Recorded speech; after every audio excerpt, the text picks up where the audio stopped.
எப்படியெல்லாம் 100 நாள் வேலை திட்டத்தை சீரழிச்சாங்க.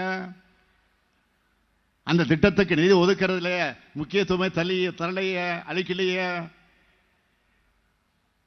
ஒடுக்கப்பட்டு வந்த நிதியையும் ஓரவந்தினியோட குறைச்சாங்க. இன்னும் சொல்லணும்னா ஆண்டுக்கு சராசரியா 40 நாட்கள் மட்டுமே வேலை கொடுத்து இந்த திட்டத்தோட நோக்கத்தை சிதைச்சு சின்னாபின்னமாக உருவாக்கினாங்க. கார்பரேட்டுகளுக்கு ரத்ன கம்பளம் விரிச்சு கொண்டிருக்கிறார் மோடி அரசு.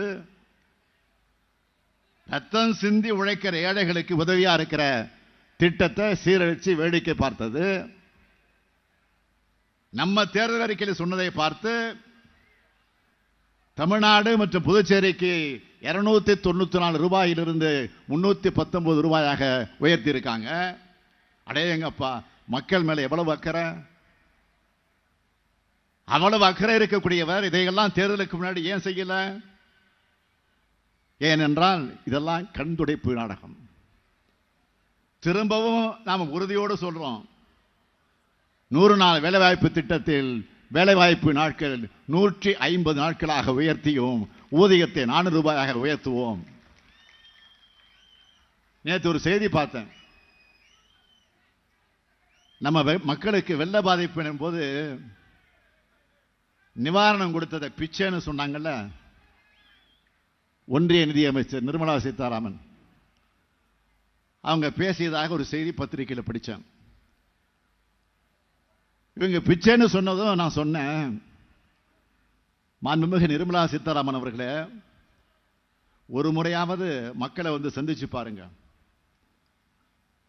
மக்கள் உங்களுக்கு சொல்ற பதில்ல பிச்சை என்ற சொல்ல இனி உங்களுக்கு ஞாபகத்துக்கு வராதுன்னு சொன்னேன். ஆனா அவர் வேட்பாளர் பட்டியலில் அவர் பேர் இல்லை. ஏன் போட்டியிடலைங்கிறதுக்கு அவர் சொன்ன காரணம் என்ன தெரியுமா? அதான் சூப்பர். தேர்தலில் போட்டியிட அவர்கிட்ட பணம் இல்லைன்னு சொல்லியிருக்கிறார். சொல்றது யாரு? சாதாரண மக்களோட பேங்க் பேலன்ஸ் கம்மியா இருந்தா அவரை தான் விதிக்கிறவங்க சொல்றாங்க. இவர்கிட்ட பணம் இல்லைன்னா 12,000 கோடி தேர்தல் பத்திரம் வாங்கி பாஜக வேட்பாளர்கள் நிற்கிறாங்களே, அந்த பணம் என்ன ஆச்சு? உங்களுக்கு தர முடியாதுன்னு சொல்லிட்டாங்களா?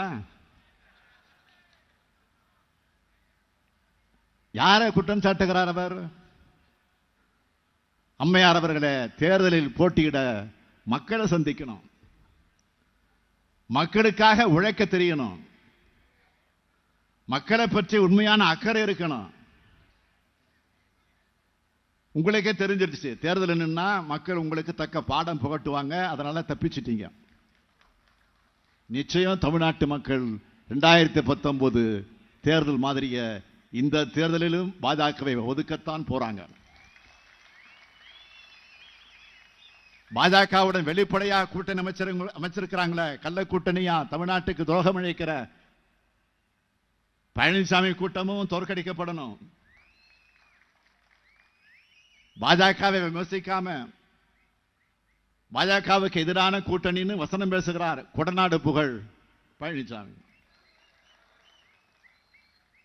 பதவி சுகத்தை அனுபவிக்க நம்ம தமிழ்நாட்டு மாணவர்கள் நீட் தேர்வு எழுத வச்சார். 3 வேளாண் சட்டங்களை ஆதரிச்சார். அது மட்டுமல்ல, எந்த விவசாயி பாதிக்கப்படுகிறார், நான் விவாதம் நடத்த தயாராக இருக்கிறேன்னு உழவர்களோட துயரத்தை பார்த்து ஏகடையம் பண்ணி பச்சை துண்டு போட்ட பச்சை துரோகம் செய்தவர் தான் பழனிசாமி. குடியுரிமை திருத்த சட்டத்தை ஆதரிச்சார். அதுல எந்த முஸ்லீமும் பாதிக்கப்படல அப்படிங்கிறாரு. அட்டர்னி ஜெனரல் மாதிரி லா பாயிண்ட் எல்லாம் பேசுறாரு பழனிசாமி. பாஜக கொண்டு வர எல்லாத்தையும் ஆதரிச்சவங்க பாதம் தாங்கியா இருந்து மோடி அமித்ஷா ரெட்டையருக்கு பௌசா பல்லக்கு தூக்கிய தமிழ்நாட்டு துரோகிதான் பழனிசாமி. இப்ப புதுசா தமிழ்நாட்டை மீட்க போறாராம். இதை கேட்டு தமிழ்நாட்டு மக்கள் சிரிக்கிறாங்க. பாஜக சிறுபான்மை மக்களை காக்க போறாராம். இதை கேட்டு சிறுபான்மை மக்கள் சிரிக்கிறாங்க. தமிழ்நாட்டை பாழ்படுத்தின அதிமுக, தமிழ்நாட்டை வஞ்சித்த பாஜக, அதோட சந்தர்ப்பவாத கூட்டணி அமைத்துள்ள பாமகன்னு இந்த மக்கள் விரோத கூட்டத்தை தோற்கடிச்சாகணும்.